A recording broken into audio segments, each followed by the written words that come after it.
All it takes for a bad guy with a gun to kill 19 children is 19 good guys with guns standing in a hallway outside the abattoir. Wow. Hello, I'm Richard Bey. Thank you for joining me on Richard Bey Talk, along with my producer, Albert Reinoso. What a terrible week. And of course, it's the one topic that everyone is talking about. And we've heard everything from the ridiculous to the grotesque. They've blamed it on doors. They've blamed it on mental illness. We need more police. We need more guns. We've got to harden the schools. We've got to arm the teachers. It's woke culture that's responsible for this. It was a transsexual, illegal, alien leftist who did this. My God, woke culture, even evolution. We're back to William Jennings Bryan. And even so grotesque. One Trump-appointed judge even used the well-regulated militia argument to justify what is at the core of all this. The fact that an 18-year-old kid, just days after his birthday, could go to a gun store and buy a military weapon of war. And yes, I know it's semi-automatic. I'm going to go into that. And then buy over 300 magazines of 300 rounds in magazines for that weapon. That doesn't set off an alarm bell anywhere? I guess not.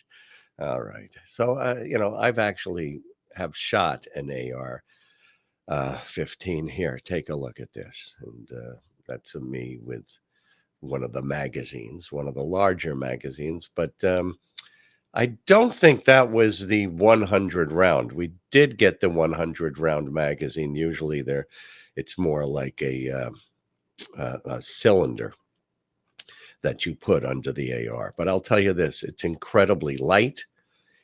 It's incredibly easy to shoot. I mean, I'm blind as a bat. I hit the target almost every single time. I was a little low. I had to adjust, and then boom, boom, boom, boom, boom. And that rifle can shoot 45 rounds in a minute. So if you have a 60 round magazine, you can get rid of those 60 rounds in a little over a minute. Now, let me explain to you some of the things that the gun nuts will jump on you for. First of all, the AR and AR-15, it doesn't stand for assault rifle. It stands for Armalite rifle. And they were the first company to develop this before the copyright was bought by Colt Arms. All right, first of all, and then you can't call it an automatic rifle. It's a semi-automatic. An automatic rifle, in the military, actually, they have two settings. You can use it semi-automatic. You can use it automatic. And in many instances, a soldier will use it semi-automatic the same way the kid in Uvalde had to use it, because it's not, when you have an automatic, you can pull the trigger and it'll go boom, boom, boom, boom, boom, boom, boom, boom, boom, boom. You do not have to reset your finger. With a semi-automatic, you have to go boom, boom, boom, boom, boom, boom. Big fucking deal. You want to be a mass shooter? Well, you just go boom, boom, boom, boom, rather than boom, like a machine gun. Okay, now they don't call that thing a clip that holds the rounds for it. It's a magazine, and if you call it a clip, people will, the other people arguing will jump on you. So those are all the things I've discovered about it over the years. And I have a brother who has one, and he took me there, and I asked him, I don't get it. This was okay. We were in a shooting range. I said, what is it? What is so great about it? Why do you come every single week? And he said, well, I just try to hit the target closer and closer. And I said, that's it? I don't think that's all that it is. And I guess it's like somebody playing golf and trying to get a hole in one, getting closer and closer to a hole in one. But I don't play golf, and I don't see the point in getting a little ball into a depression in a lawn either. So anyway, that was my day. I heard something that I thought was kind of interesting. Somebody said on television that after the Civil War, the North attempted to drag the South into Northern culture. And, they got rid of slavery, but also to be more industrialized, to change other things in their legal system. So it was the North imposing Northern culture on the South. It wasn't all that successful, as we know. And what we're having now is the South and the Sun Belt states, through judicial decisions and legislation, trying to pull the North into Southern and Western culture. But one of the things that has happened all over the country is the use of this semi-automatic military style rifle in mass shootings. And, as I just said, there's a reason for that. And you had the Buffalo supermarket just last week. Now nobody cares about it anymore. Texas Walmart in 2019, Parkland, Sutherland Church.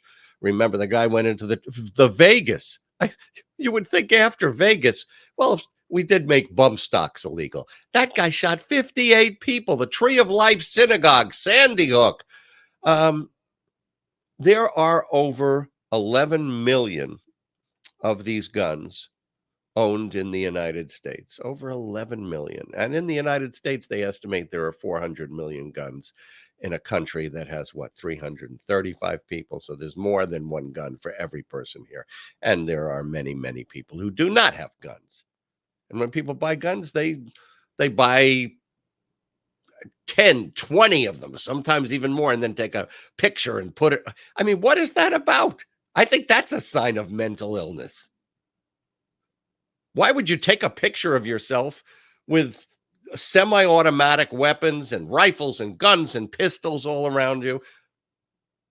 I mean, it sounds like paranoid schizophrenia to me. Now, as I said at the beginning, we've heard every kind of excuse except the Occam's razor, which is that this gun is used over and over in mass killings. One of these excuses is that we need this gun so that we can overthrow a tyrannical government. It's the excuse that Representative Mo Brooks of the January 6th insurrection at the Capitol put forward on Fox News. Take a look at this. Of this most recent shooting, would you support any changes, sir, to the current gun laws on the books? Well, let's, for emphasis, understand what the Second Amendment is about. The Second Amendment is designed to help ensure that we, the citizenry, always have the right to take back our government should it become dictatorial. That was a great fear of the Founding Fathers, and quite frankly, it's a fear today. And as long as we enjoy uninfringed Second Amendment rights, then we don't really have to worry that much about the government ever becoming dictatorial. But the moment that we take from our citizenry our ability to take our government back is the moment that the ability of dictatorial forces increases to the point where perhaps they will try to implement a dictatorial government at the federal level. Insane. Where does it say that in the Constitution? It must be in the penumbra of the penumbra of the penumbra. Of course, that's not why the Second Amendment was there. Now, in a previous podcast, I've gone over why I think the Heller decision and the individual right to own a gun is found in the Second Amendment is at least vague, if not total bullshit. So I won't go into that all over again. But I would like to introduce Mr. Mo Brooks to the Apache helicopter, the Black Hawk helicopter, the United States Air Force, the tanks that could roll in. And if you think your semi-automatic gun is going to be any better than a pop gun against that kind of military force, you're insane. And that's what we're dealing with here now. People who are just, some of them, insane. This isn't a debate. This is an intervention with people, some of them, who have a mental illness. Now, we go from the ridiculous to the grotesque. The NRA, it was scheduled before this mass murder in Uvalde, Texas. But in Texas, they held their big convention. Some people canceled because they recognized it was grotesque to have a celebration of a weapon that has murdered thousands of Americans over and over and over again. One man who didn't recognize that was the former President Donald Trump, who went there. I won't play the clip for you because it's so stomach turning that if you are eating or sipping coffee or some other beverage, you will spit it up. Play the clip. No. It's a different clip. Okay. About. It's the clip where Donald Trump read off each of the names of the dead children in Uvalde with a gong afterwards. I suppose it was supposed to be a church bell, but it's really as he struggles through these Spanish names. And then you hear gong, and in some instances the gong is out of sequence. It was just grotesque.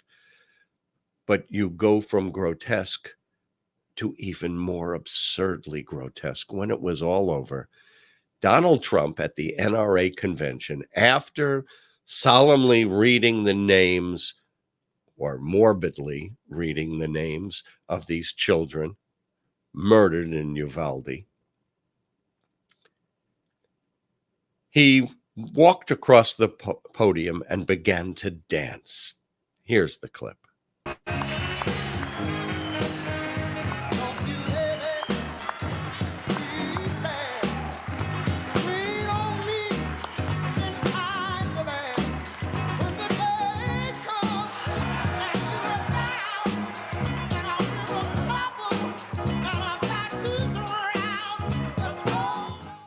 Hold on, I'm coming. Unfortunately, when the children in Uvalde said, "Please send the police. He's killing us. Please get the police here," what they heard was, not that we're coming. They said, "Hold on, we're coming. We're coming an hour later." How grotesque. Now, let me ask you something. Here, judicial. I wanted to get into some of these judicial decisions as well that are also grotesque. California had passed legislation that an 18-year-old could not buy an AR-15. But a Trump-appointed judge overturned the law. It's on appeal now, but it's still in effect, fortunately, for a period of time. But this is what the judge said. America would not exist. This is Judge Ryan Nelson of the U.S. Court of Appeals, appointed by Donald Trump. America would not exist without the heroism of the young adults who fought and died in our Revolutionary Army. Today, we reaffirm that our Constitution still protects the right that enabled their sacrifice, the right of young adults to keep and bear arms. Yeah, they were in a well-regulated militia. Judge Ryan Nelson twisting the language of the Constitution, using the historical fact of a well-regulated militia under the control of the Continental Congress and ultimately George Washington and other generals to create an individual right for 18-year-olds to buy this, this weapon of death. Now, Antonin Scalia, here's another. Antonin Scalia was being interviewed by Mike Wallace, and he was saying, well, the Constitution talks about bearing arms. And as I've said before, in almost every instance, to bear arms has a military context when placed in the era of the founding fathers. But Scalia says it means you carry those arms. So he was asked, what about an RPG, a rocket-propelled grenade launcher? One of those things you shoot to bring down a plane, or I suppose you could even shoot it, horizontally and blow up a building. What about hell, you can carry a bazooka. And what did Scalia say? Well, you can bear those weapons. We'll just have to see. That's the frickin' country you want to live in?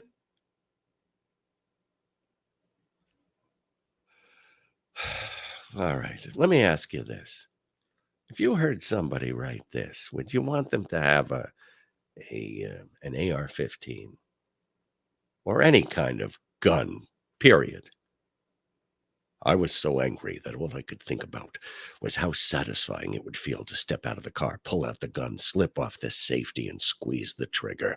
It would be no different from sighting at the targets I'd fired at for years, except I'd have the visceral enjoyment I'd get from seeing the small entry wound and the spray of brain tissue and blood like a 4th of July firework.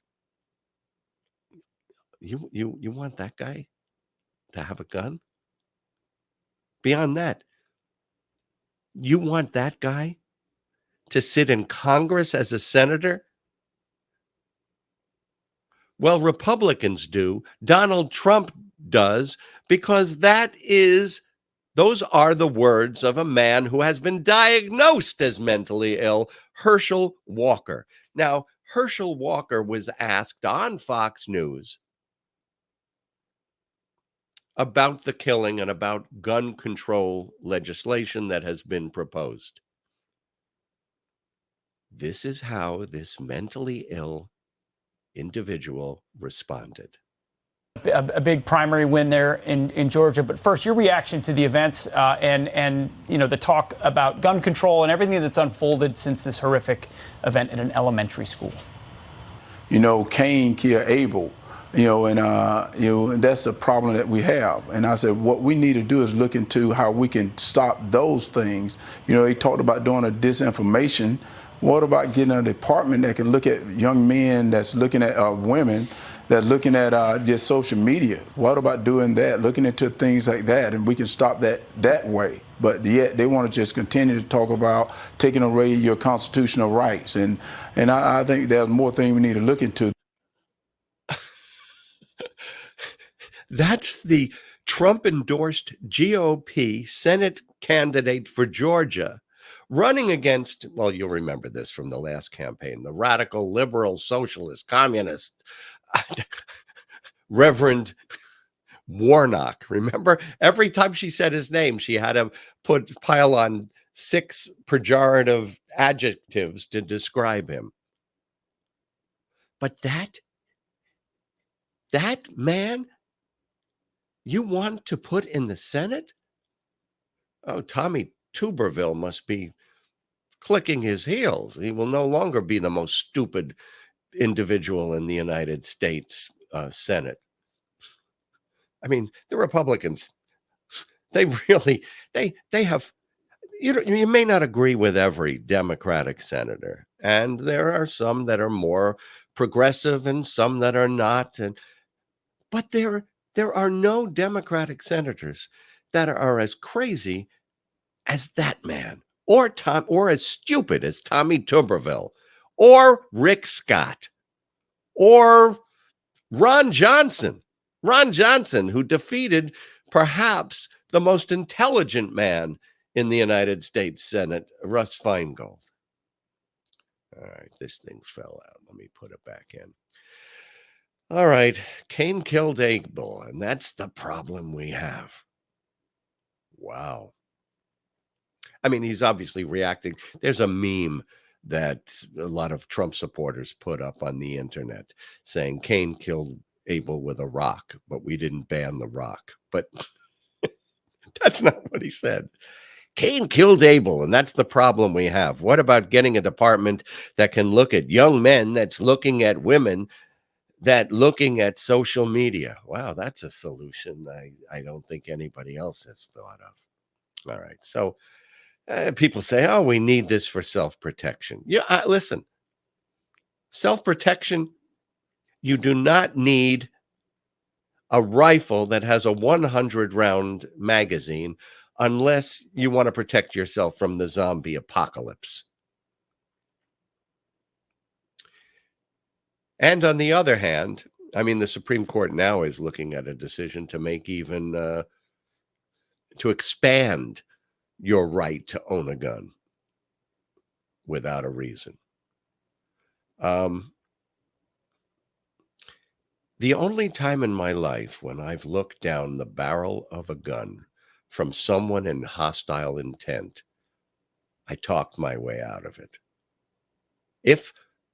And I truly believe this, if I had had a handgun, tucked in my, I don't know, my ankle holster, or maybe, I don't know, tucked in my back pocket, I probably wouldn't be here right now. I'd probably be dead. I was in Los Angeles, and I just finished shooting an infomercial. I returned to my car, opened the trunk of the rental car, when two men approached me in the darkness of Curzon Avenue. One of them had a gun pointed at me and said, "Give me a kiss."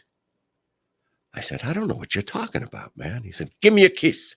And the second one had snuck behind me, tripped me. I was on the ground. So now I'm looking down the barrel of the gun pointed right at my head, and he says, "Give me a kiss." And I said, the only thing I could think of, I don't know what the fuck you're talking about, man. Do you know who I am? I'm that guy with the TV show on Channel 13. You know, that crazy show? Where do they find these people? And the second guy goes, "Yeah, man, that's him. Come on, let's go." And they walk away. So he crosses the street. He's under his street light, and he pulls the gun out again from across the street and goes, "Give me a kiss." I said, "I don't know what you're talking about, man." He goes, "Be cool, man. Be cool." I said, "You be cool. You got the gun." I had my hands in the air. Now, amazingly, as if on cue,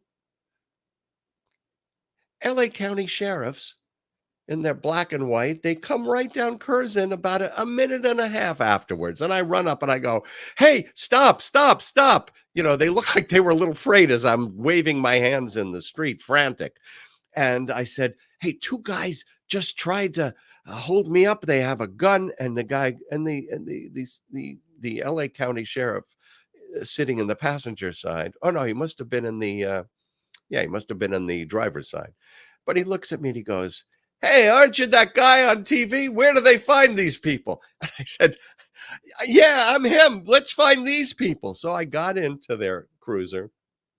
We went down the alleyway. They had some kind of a floodlight. They looked around. We couldn't find them. And then they told me, "You have to make a report to LAPD. You know, this is really their jurisdiction." So they called in LAPD, and the two cops that show up are like Adam 12, crew cut, you know, very clipped in their talking. And one of them says to me, "Hey, Mr. Bey, look at what those stupid sheriffs sent to Sacramento," because you send a report, I guess, to the Capitol in Sacramento. So I go in the car and he shows me on their computer screen. It says, "Talk show host Jerry Springer, victim of holdup off of Melrose." And, and he said, "They thought you were Jerry Springer." So I told them the report. And here's a copy of the report if you don't believe me. There it is. All right. Now, you know, I had to fill in originally. It didn't really show up what they wrote.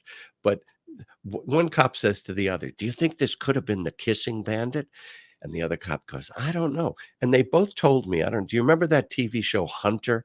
It was about, there was a cop and his assistant. Stephanie Kramer was this beautiful woman who played the other cop on the show. They were two detectives on some police force somewhere. And he said, "Yeah, Stephanie Kramer. She was just held up by gunpoint 2 blocks from here last week.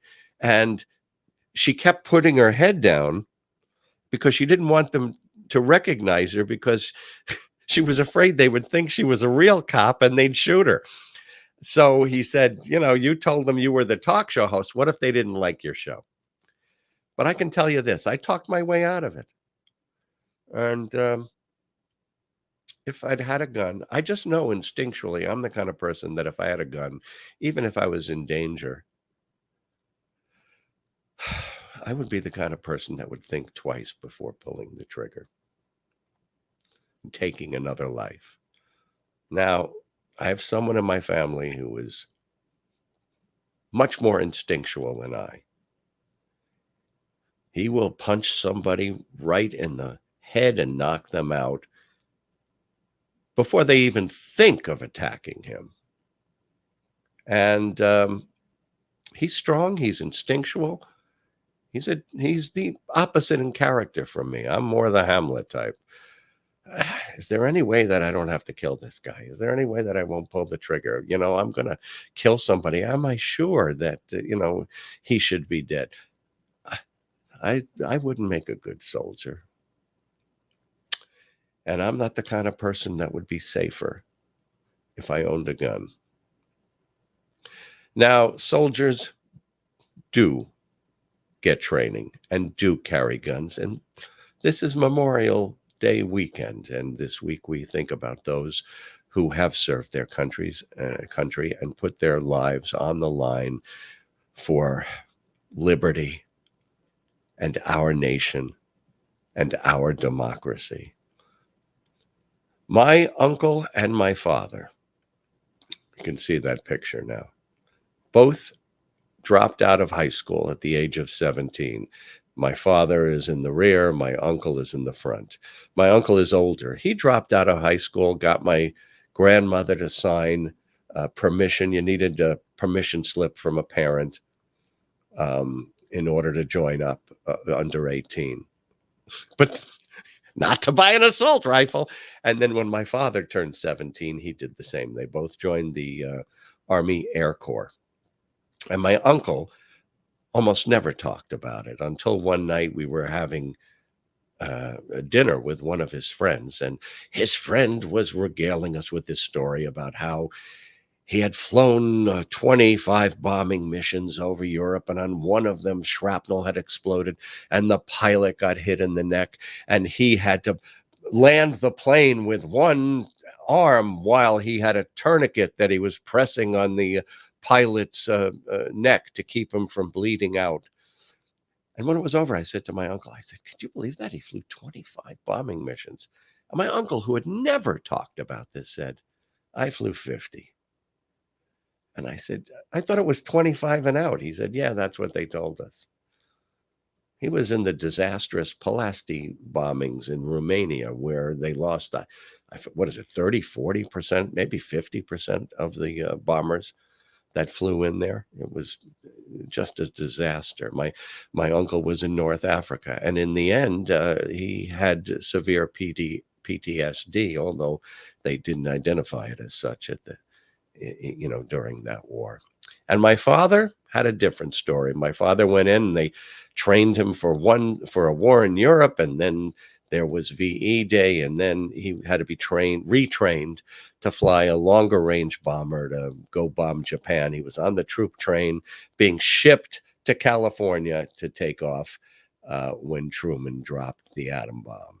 And he said the train just erupted in cheers. We were so happy. So anyway, this on Memorial Day is a way for me to remember my father and my uncle. And this segment of People Are Talking, where I spoke to my father about it here. Welcome back to the second hour of People Are Talking. I'm Richard Bey. When I was growing up as a child, my father used to always sit down and tell me stories when I was very, very small about how he had won World War II, how he was sent on a special undercover mission to Germany to find and kidnap Hitler. He used to tell me stories about how he was on the beaches of Okinawa and in the Pacific and how he single-handedly defeated the Japanese military. Years later, I found out, not too many years later, that my father never really got out of Nebraska. He'd been trained to fly a particular kind of bomber, and while he was on his way to be shipped overseas to fight in World War II, VJ Day was declared. So he never really made it. And I remember how disappointed I was. I said, I thought you were in Japan. I thought you were in Nazi Germany. And he had to explain to me that he wasn't. And it was a very difficult thing to adjust to. My father had been such a mythic figure in my mind and in his stories. He was a great storyteller, still is. But from that moment on, my father had to become something else. A man to me. And he was and is a great man who taught me so many things. There's someone on the phone that I'd like to celebrate. This is my dad. I think he's calling in from Long Island right now. Dad, are you there? I certainly am, Richard. Yes, you are. Straighten up and fly right. That's right. I'll tell you, Richard, I'm very taken back by this. And I don't mind telling your audience, your guests, and those people out watching television that I do love you. Okay? I love you too.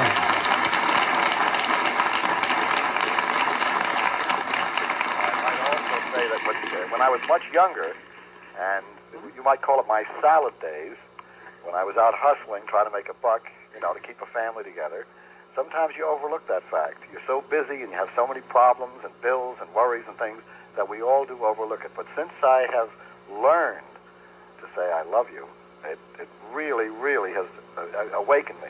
How did you start? All of a sudden, you ended every phone conversation by saying, we love you. And your mother... I'll tell you, Richard, I learned it from you because you told me that you love us. I really did. I caught it from you. And now it's a permanent part of my life. Okay? I might also say I love my son Jeffrey, and I love my son Brian, my daughter-in-law, my grandchildren. But it is a very, very important thing. Most people don't realize how important it is. They take it for granted. But when you say, I love you, it has such a meaning, especially when you mean it and you look the person in the eye and you say, I love you. You know what I mean? Or you hug them and kiss them. It's really an important thing. And I think if we do more of that, there'll be less problems in the world. But thanks.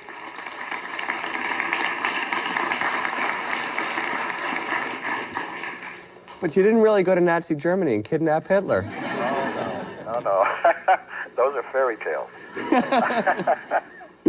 I know, but you're a real dad and you're a real great guy.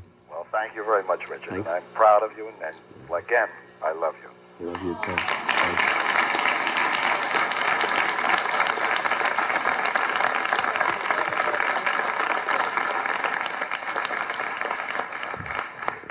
Heck, we got time in this segment, but let's go to break so I can go wipe my eyes. We'll be right back. That generation defeated Hitler and Tojo. And today, Cain killed Abel. And that's the problem we have. Anyway, hope you've had a good Memorial Day weekend this week and taken some moments, without a gong and a dance on a stage where you've memorialized those who served and those who have been lost. And thank you for joining me once again. It's much appreciated. And remember, if you can, subscribe to the podcast and share it with those you think might be interested. And all my best. Take care.